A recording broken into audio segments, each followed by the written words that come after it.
Watch this video for information that can help you regarding the traffic offense that was issued to you in Liberty Corner. You just received a notification from the New Jersey Motor Vehicle Commission proposing to suspend your license. You have to do something within 15 days.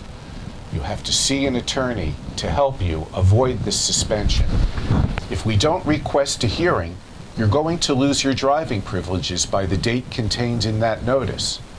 An attorney who's experienced in this type of matter can help you by going to a regional motor vehicle commission office with you to speak at an informal hearing with a driver improvement analyst, either to reduce the amount of suspension being proposed or to eliminate it entirely.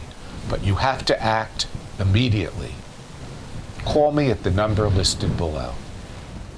I'm Richard R. Uslan, for over 30 years providing statewide services for people charged with crimes, DWI, and all municipal court offenses.